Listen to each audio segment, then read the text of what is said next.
भगवान अपने भक्त को, गुरु अपने शिष्य को, पिता अपने पुत्र को हृदय से लगा लेता है जब वो उनका कहना मानते हैं। भाई ये तो नेचुरल सी बात है। हम सब ने आजमाई है कि हमारे जो पिता हैं यदि हम उनका कहना माने तो वो हमें किस तरह अपने कलेजे से लगा लेते हैं, अपनी छाती से लगा लेते हैं, अपने हृदय से लगा लेते हैं और हमारी हर बात को पूरी कर देते हैं। इसी तरह हमारे परमार्थी पिता जो हमारे सतगुरु हैं, जब हम उनकी बात माने, उनके कहे अनुसार चलें तो भाई वो भी हमें अपने इन्हीं पिता की तरह अपने हृदय से लगा लेते हैं, अपने गले से लगा लेते हैं, अपने कलेजे से लगा लेते हैं और हमारी सारी बातें जो हम चाहते हैं वो पूरी कर देते हैं। देख लो। और इसी तरह वो परम पिता कहते हैं परमात्मा। भाई परमात्मा भी सारे संसार में जो लोग परमात्मा की बात मानते हैं, परमात्मा को अपना सब कुछ मानते हैं और जो कहते हैं हम उनके भक्त हैं और उनकी कहे अनुसार, उनके बताए गए तरीके के अनुसार जैसे शास्त्रों में लिखा है करते हैं, तो वो भी उनकी मौज कर देते हैं। बात एक ही है, भगवान की तरह समझाई, गुरु के रूप में समझाई, पिता के रूप में समझाई, बात एक ही है। कहते हैं गुरु अंगद देव जी महाराज जो दूसरी पातशाही रहे, उनके शिष्य तीसरी पातशाही जो बाद में गुरु अमरदास जी के नाम से प्रसिद्ध हुए, उनकी एक बहुत अच्छी कथा प्रचलित है। कहते हैं गुरु अमरदास जी महाराज गुरु अंगद देव जी महाराज जी के डेरे में आके उनकी सेवा करते थे और वहीं पे रहने लगे थे। सब कुछ उन्होंने अपने सदगुरु को सौंप दिया था। वो तन से गुरु की सेवा करते और मन से गुरु के नाम को जपते। वो रोज सुबह गुरु के लिए जल भर के लाते और गुरु को स्नान कराते। गुरु उनसे खुश होकर उनको अंगोछा भेंट किया करते थे और गुरु अंगद देव महाराज जी उस अंगोछे को सर पे लपेट लेते थे। भाई गुरु महाराज की उन्होंने 11 वर्ष तक सेवा की और 11 वर्ष तक गुरु महाराज ने उन्हें हर साल एक अंगोछा दिया और गुरु महाराज उसे अपने सर पे बांध लेते। भाई दुबले पतले हो गए थे क्योंकि जरूरत के हिसाब से ही खाना खाते थे और भजन बंदगी किया करते, सेवा किया करते थे।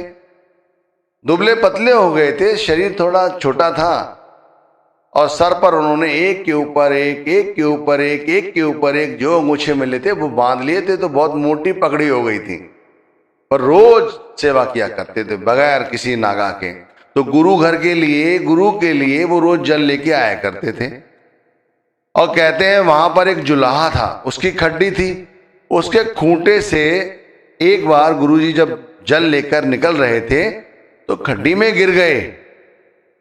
अब अंदर जुलाहा और जुलाहा की जो पत्नी थी जुलाई, उन्हें लगा कि क्या हुआ। तो जुलाहे ने पूछा भाई क्या हुआ, क्या कुछ कोई गिर गया है या कोई चोर है या कुछ और बात है। तो जुलाही एकदम से गुस्सा करके बोली अरे कोई नहीं, वही होगा अमरू। अमरू यानी कि गुरु अमरदास महाराज जी को उन्होंने अमरू कहा, वही होगा अमरू जो अपने गुरु के लिए बेघरियों की तरह, समझ गए, जिसका कोई घर नहीं होता, घरहीन होते हैं। भाई वही इधर उधर ढूंढता घूमता रहता है, डोलता रहता है, वही होगा पागल कहीं का। ये कहकर वो चुप हो गई। तो गुरु महाराज जी के कानों में बात पड़ गई तो उसी समय कहने लगे अरे रहने दे, मैं कोई घरहीन थोड़ी हूं भाई, मैं तो गुरु वाला हूं। मेरे तो गुरु हैं, मेरे गुरु ही मेरे पिता हैं, गुरु ही मेरे परमात्मा हैं, गुरु ही मेरा सब कुछ है, मैं कोई घरहीन थोड़ी हूं। और ऐसा करके गुरु महाराज वहां से चले गए और अपनी सेवा में जुट गए। अब कहते हैं कि भाई गुरु तो जानी जान है। गुरु अंगद देव महाराज जी को इस बात का पता चल गया तो उन्होंने उसी समय जुलाहा और जुलाही को बुलाया। तो जुलाहा आके गुरु महाराज के आगे हाथ जोड़कर बोला हमसे क्या गलती हो गई। तो उन्होंने कहा कि मैं जानना चाहता हूं कि क्या हुआ।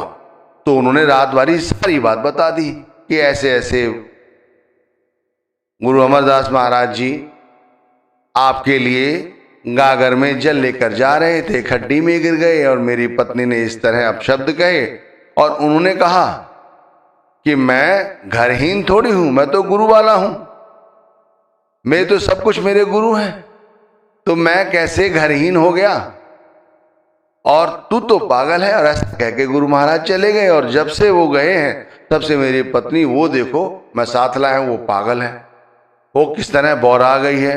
और ऐसा कह के गुरु महाराज के पैरों में लिपट गया, रोने लगा कि महाराज मेरा घर बर्बाद हो गया, मुझे बचा लो। मेरी पत्नी ने जो कहा मैं उसके लिए क्षमा प्रार्थी हूं।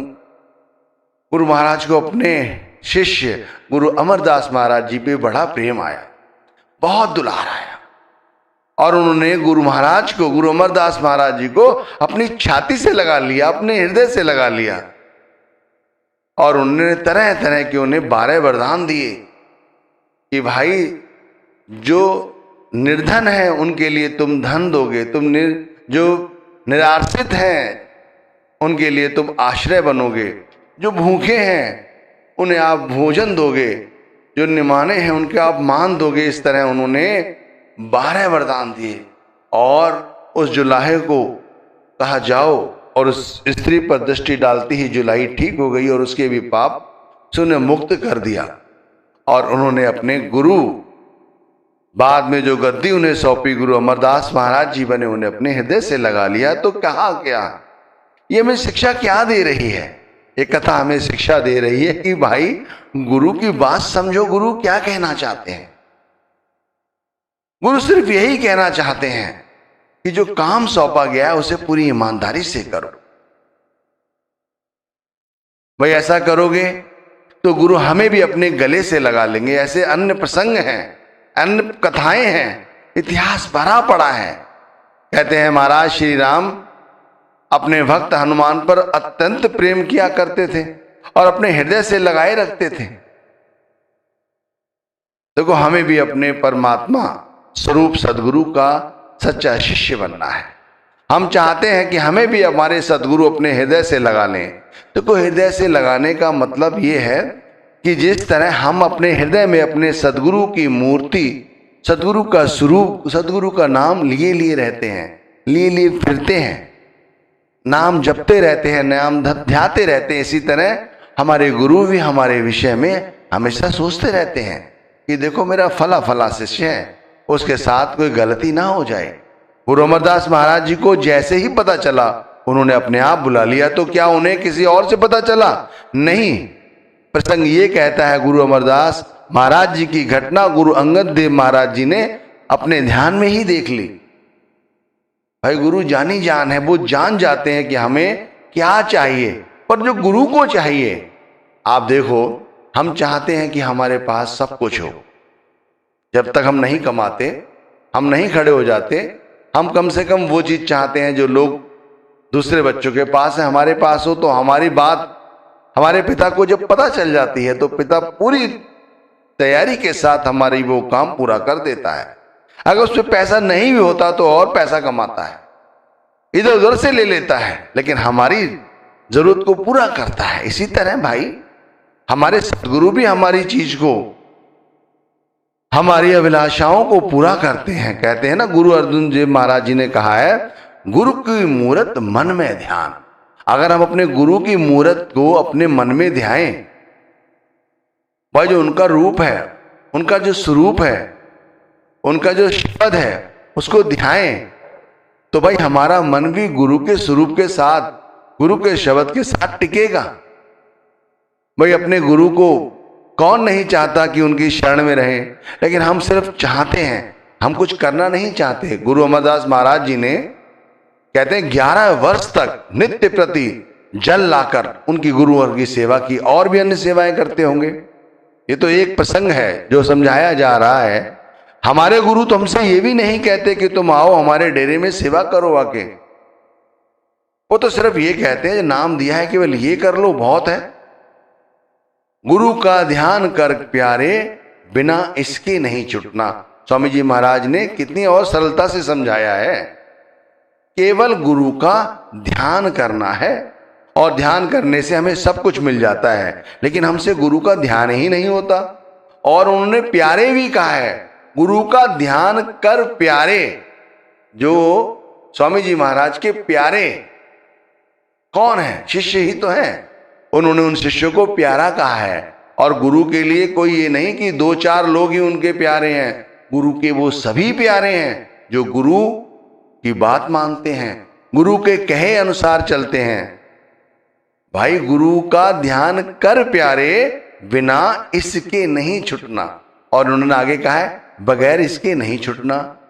भाई हम दुनियावी चीजों का भी तो ध्यान करते हैं, और दुनियावी चीजें ध्यान रखना हमें फिर से खींच के दुनिया में ही लाती हैं।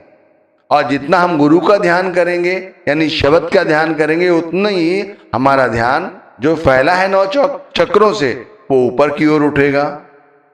देखो पहली पातशाही ने कहा है, अंतर ज्योति निरंतर बाणी, साचे साहिब स्यों लिवलाई। भाई अंतर में जो ज्योति जल रही है, जो अंतर में प्रकाश हो रहा है, जो अंतर में शब्द धुन गूंज रही है, वो साचे साहिब स्यों लिवलाई। वो कहते हैं सच्चा साहिब, वो अकाल पुरुष, वो कहता है उसे देखो, उसे सुनो, उसे समझो, उसके साथ अपने लिव के तारों को जोड़ो। तो यही तो बात तीनों संतों महात्माओं ने समझाई। एक तरफ गुरु अर्जुन देव महाराज जी कह रहे हैं गुरु की मूरत मन में ध्यान, दूसरी तरफ स्वामी जी महाराज कह रहे हैं गुरु का ध्यान कर प्यारे, बगैर इसके नहीं छुटना। इधर गुरु नानक साहिब कहते हैं अंतर ज्योति निरंतर वाणी। ये सब एक ही बात है, एक ही तरह से समझाया जा रहा है कि भाई हमें अपने सदगुरु को रिझाना है, अपने सदगुरु को मनाना है। और सदगुरु को मनाने के चक्कर में हम गलत दिशा अपना लेते हैं, वो गलत है। गुरु को मनाने के लिए, रिझाने के लिए अपने अंतर में एक आसन बिछाओ, अपने अंतर में चौखड़ी लगाओ, अपने अंतर में भजन करो। हरि मंदर ए शरीर है, ज्ञान रतन प्रगट होई। तीसरी पातशाही देखिए, वही तीसरी पातशाही जाकर अपने गुरु घर की गद्दी को संभाला, और गुरु ने जो कहा वही आगे जाकर उन्होंने आगे जाकर लोगों को भी समझाया और लोगों को भी प्रेरित किया। और वो कह रहे हैं कि ये जो शरीर है हरि मंदिर है, परमात्मा का मंदिर है। हरि मंदिर यह शरीर है, ज्ञान रतन प्रगट होई। और भाई ज्ञान कैसे हुआ, ये प्रगट कैसे हुआ, ये जानकारी कैसे हुई, जिसे हम हाड़ चाम का केवल चलता फिरता मिट्टी का पुतला समझते हैं, जो मिट्टी में मिट्टी हो जाता है। ये घर कैसे हुआ उस हरि का, ये हमें पूरे गुरु समझाते हैं। जब हमें वो नाम देते हैं, नाम के साथ जुड़ने का तरीका समझाते हैं, और उस नाम के साथ अपने लिव के तारों को, अपनी आत्मा को, अपने मन को, अपने ख्याल को उसी नाम के साथ जोड़ के रखते हैं, तो भाई हमें अपने उस परमात्मा की सोझी आती है, अपने सदगुरु की सोझी आती है। और जैसे जैसे हम सदगुरु के प्रेम के साथ जुड़ते चले जाते हैं, हमारा जो ख्याल है, जो 9 चक्रों में फैला हुआ है, जो 9 द्वारों में फैला हुआ है, वो समेटकर आज्ञा चक्र पे 10वें द्वार पर 10वीं गली पे आ जाता है।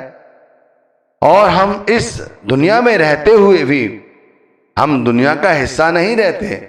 ना हमें सर्दी गर्मी लगती है, ना हमें क्रोध आता है, ना हम किसी से ईर्ष्या करते हैं, ना किसी से हमें रोष होता है, ना ही हमारे लिए इस संसार की माया कोई ऐसा स्थान हमारे हृदय में, हमारे मन में रख पाती है जो सभी संसारियों के हृदय में है। वो केवल कैसे हुआ, केवल ये जान के कि ये हरि मंदिर है, इस हरि मंदिर में उस हरि को बिठाओ, उस गुरु को बिठाओ जिसने हमें नाम दिया है। हरि मंदिर यह शरीर है जो ज्ञान रतन, जैसे हमें प्रकट हुआ ज्ञान, तब हमें देखो भाई, इस सत्संग का पूरा जो निचोड़ है वो यही है कि जैसे हम अपने सांसारिक पिता जिन्हें हमें पैदा किया है, हम उनका कहना मानते हैं, तो वो हमारी सभी सवाल पूरी कर देते हैं, हमारी सभी जरूरतें पूरी कर देते हैं। इसी तरह भाई वो हमारे आध्यात्मिक पिता हैं, उन्होंने हमें नाम दान दिया है। यदि हम नाम की सही तरह से संभाल करेंगे, उसका सुमिरन करेंगे, भजन करेंगे, तो वो हमारा पिता हमें कभी दुखी नहीं रहने देगा।